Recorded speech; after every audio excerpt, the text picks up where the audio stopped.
5 astuces pour miner. On va voir ça aujourd'hui pour les mineurs débutants, mais aussi pour les confirmés.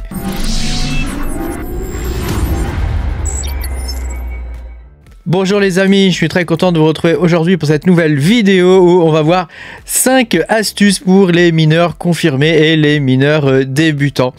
Pense à me mettre un petit pouce bleu et puis à t'abonner à la chaîne si t'es pas abonné. Je te rappelle que tu peux me soutenir en allant sur patreon.com/makertronic, tu pourras voir mes vidéos en avance. Alors on va pouvoir commencer. Donc l'idée de cette vidéo, c'est que je reprenne certains trucs de base et puis je t'explique aussi un petit peu ce qu'il peut y avoir derrière. Mais voilà, c'est vraiment des trucs basiques du minage qu'il faut absolument savoir. Et puis, je te fais faire un petit tour d'horizon, grosso modo, de ce qu'est le minage. Donc, astuce numéro 1. Ta rentabilité, tu calculeras. Donc, ça, c'est valable pour les mineurs principalement débutants. Pour des mineurs un petit peu plus aguerris, qui font du spike mining ou des choses comme ça, on regarde plus trop la rentabilité journalière. Mais pour des mineurs débutants, ça peut être un bon indicateur. Donc, pour ça, tu as plusieurs sites qui existent. Donc, il y a What2Mine, donc qui est un peu vieux maintenant malheureusement, elle est un petit peu désuée. Tu as ProfitMine qui est un nouveau site qui est pas mal du tout, tu peux créer un compte dessus, tu mets tes cartes graphiques, il va te calculer donc le hash rate par algorithme et puis derrière il va te dire quel est le plus rentable. Tu vois, en ce moment c'est le CMS qui est du capot, qui rapporterait 13 $, 14 $ par jour. Donc ça commence à devenir intéressant. On est quasiment au niveau de la rentabilité d'Ethereum sur certains coins désormais. Voilà. Et puis après tu as toute la suite des autres coins. Voilà. Donc évidemment tous ces outils là sont à prendre avec précaution. Et puis tu as le plus complet qui est hashrate.no qu'on utilise déjà depuis très très longtemps. Les plus anciens mineurs connaissent aussi. Où tu as en fonction de tes GPU, de tes CPU aussi, quels sont les coins les plus rentables, les ASIC, FPGA, ça c'est pour les personnes qui sont plus aguerries, et puis les calculateurs où tu mets ton nombre de cartes. On va zoomer un peu, tu mets ton nombre de cartes pour chaque coin et tu fais le calcul et il te donne en fonction du coût de l'électricité que tu dois paramétrer ici. Donc pour nous en tempo c'est 0,15. Voilà, tu dois calculer ça. Donc tu vois, première chose, regardez un petit peu la rentabilité immédiate. Ça te donne une idée des coins le plus rentable du moment. Ça peut être pas mal, par exemple, si tu veux DCA sur un autre coin, tu peux miner le coin le plus rentable du jour, par exemple, et puis le revendre en fin de journée, et puis derrière racheter le coin qui t'intéresse, par exemple. Ensuite, deuxième astuce, tu devras utiliser toujours VirtualBox pour installer tous les wallets. Tu sais que quand tu mines un coin, tu dois souvent télécharger un wallet. Tu vois, par exemple là, moi je l'utilise. Donc j'ai une image qui est vide, toujours, qui me permet de démarrer rapidement. Je fais un clic droit et je fais cloner pour créer une nouvelle image. Et puis derrière, tu vois, j'ai le Dynex, Redblock, le Dune qui n'a rien donné. Ce coin là, c'était du spec mining, le Wart qui a bien rapporté. C'est pas fini, j'ai encore un bon bag. Voilà, le thon, parce que souvent en ce moment sur thon il y a des coins intéressants à miner. Voilà, tout ça, j'installe toujours tout ça dans des machines virtuelles. Ça permet, au cas où mon PC est infecté, tu sais, youtubeur on reçoit des fois des pièces jointes et des trucs comme ça que j'ouvre jamais, mais des fois juste le fait de la recevoir ça peut être problématique. Donc le fait d'avoir tout ça moi dans des VM, déjà ça me les isole.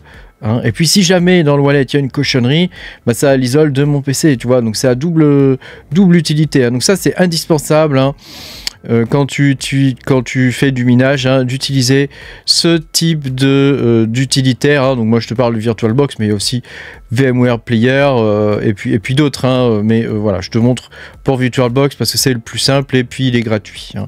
Voilà. Ensuite, astuce numéro 3.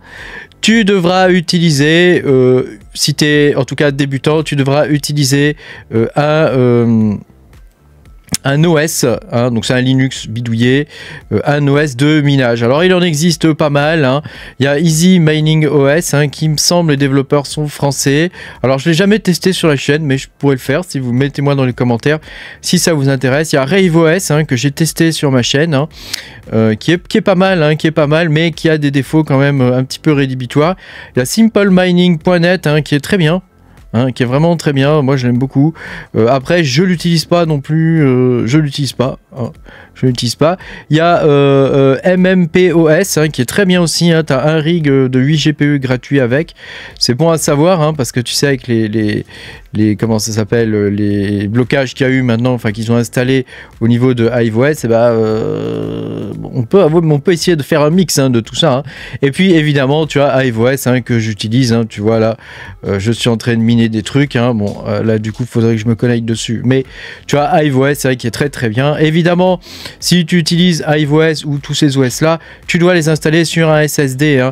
L'ancienne mode qui consistait à mettre ça sur une pauvre clé USB, écoute pas ça, c'est des bêtises. Achète-toi des petits SSD, tu vois, comme ça, des petits SSD à 15 balles, ça vaut rien du tout, et t'es tranquille, et au moins toutes tes opérations de mise à jour, tout ça, ça fonctionnera bien. Parce que même si tu dois acheter une clé USB, il te faut une clé de qualité, ça va te coûter 20-25 balles. Le SSD, c'est moins cher et les perfs seront meilleurs. Ensuite, astuce numéro 4, tu devras essayer de trouver le tarif le moins cher au niveau électricité. Et ben oui, parce que quand tu regardes ici, tu vois bien qu'en fonction du coût d'électricité, tu vas gagner plus ou tu vas gagner moins. Donc si là, ton coût d'électricité, par exemple, il est là, tu vois là, il est pas bon. Donc si je mets 0.15, tu vois, comme ça, qui est le prix de l'électricité actuellement en moyenne sur Tempo, tu vois, il me refait le calcul. Au lieu de 13 balles, 14 balles, je gagne plus que 12 balles, tu vois.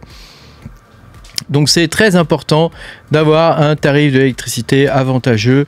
Alors sur EDF, qui est les tarifs régulés, je te rappelle, je te conseille vraiment de prendre des tarifs régulés. Tu as une offre qui s'appelle l'option Tempo, donc j'en ai parlé plusieurs fois dans mes vidéos. C'est une offre qui te permet d'avoir les jours blancs à pas trop cher. Tu vois, jour bleu, heure creuse, heure pleine. Tu vois, tu es sur une moyenne de 0,15. Les jours blancs, tu es sur une moyenne un peu plus élevée de 0,17, il me semble, quelque chose comme ça. Et puis les jours rouges, tu mines pas. Il y a une vingtaine de jours dans l'année où tu ne pourras pas miner parce que le coût de l'électricité sera prohibitif. Si en plus tu as le chauffage au gaz, la cuisine au gaz et tu vois ce genre de truc, c'est vraiment très avantageux d'être sur l'option Tempo. D'ailleurs, c'est celle qui a pris le plus d'augmentation récemment. Donc malheureusement, depuis 2 ans, ils ont découvert que les gens évidemment passent là-dessus. Même les gens qui minent pas, ils passent là-dessus parce que c'est beaucoup moins cher. Et pour le coup, ma foi, voilà, ils ont augmenté. Il y a eu des augmentations de plus de 20% sur les jours bleus. Donc c'est quand même beaucoup. Donc bon, malheureusement c'est comme ça. Après, on va pas rentrer dans le débat du prix de l'électricité, même si ça devient, je trouve, hors de prix. Voilà. C'est triste, mais c'est comme ça. Donc il faut essayer d'arriver à trouver des offres les moins chères possibles. Et actuellement, Tempo, c'est le moins cher possible. Évidemment, tu peux t'aider si tu as des panneaux solaires et des choses comme ça. Ça ne peut être que bénéfique. Après, les panneaux solaires, ça fait pas le café. Les panneaux solaires, ça va te réduire ton coût de 15, 20, 30% grand maximum, mais pas plus quoi. Astuce numéro 5, et c'est la dernière astuce. Quand tu montes un rig, tu dois essayer de trouver du matos pas trop cher et le plus efficient, c'est-à-dire celui qui consomme le moins mais qui te rapporte le plus. Tu comprends? Donc ça, c'est le principe de l'efficience. Alors parfois, on va acheter du matériel qui est un peu plus cher, mais qui à terme, c'est-à-dire au bout de 3 ans, 4 ans, sera le plus efficient et au final te rapportera le plus. C'est ça qu'il faut voir, c'est que quand tu achètes du matériel pour miner, tu vas le faire pour une durée relativement importante, 5 ans, 6 ans, 7 ans, 8 ans pour certains types de matériel. J'en connais qui minent encore avec des vieilles cartes d'il y a 7-8 ans. C'est comme ça. Donc voilà, quand tu achètes du matériel informatique pour miner, essaie de voir à long terme, 7-8 ans par exemple, c'est pas mal. Actuellement, les meilleures cartes, ce sont les 4070 Ti qui ne sont plus produites. Donc ce sont les dernières qu'on peut acheter. Là, tu vois, elles sont à 728 € actuellement sur Amazon. Mais voilà, c'est sur la marque Inno3D qui est pas terrible au passage comme marque. Voilà. Après, comme je te dis, des fois il vaut mieux mettre un tout petit peu plus cher mais avoir du matériel qui va durer et qui va être de qualité plutôt que du matériel pas terrible. Et puis tu as toujours les séries 3000 qui fonctionnent encore plutôt bien, en particulier les 3070. Moi j'ai des rigs encore, tous mes rigs sont sur des séries 3000. J'ai qu'une seule carte en série 4000, j'ai pas renouvelé mon parc vers la série 4000. Il y a la série 5000 qui devrait arriver avant Noël. Donc on verra bien ce que ça va donner la série 5000. Il paraît qu'elle est révolutionnaire. Ils ont mis en place un système de chiplet, un peu comme on peut avoir sur les processeurs AMD, hein, qui est extrêmement efficace, hein. En plus, la finesse de gravure va augmenter encore, hein, donc ça va consommer moins et miner plus. Donc voilà, moi je pense que je vais passer de la série 3000 à 5000. Habituellement, chez Nvidia, j'évite les séries avec des chiffres pairs, c'est-à-dire la série 2000 et la série 4000. Bon, la série 4000, j'en ai une quand même sur mon PC qui me sert à faire les montages vidéo, parce que tu vois, le fond vert, il n'existe pas, hein, c'est une intelligence artificielle, et avec les séries 4000, elle est bien plus performante qu'avec les séries 3000, hein, mais ça c'est plus moi, quoi. Voilà. Après, les 4070 Ti sont vraiment pas mal du tout, hein. Elles auraient dû être les 4070 tout court, je ne sais pas pourquoi ils les ont appelés TI, hein, mais en termes d'efficience au niveau de la gamme, on est sur la même chose que les 3070 de la série 3000.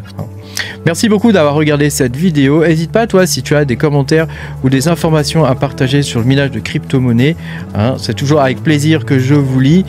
Voilà, pense à mettre un petit pouce bleu et à t'abonner à la chaîne. Et puis moi, je te dis à bientôt, hein, pour de nouvelles aventures. Salut, salut!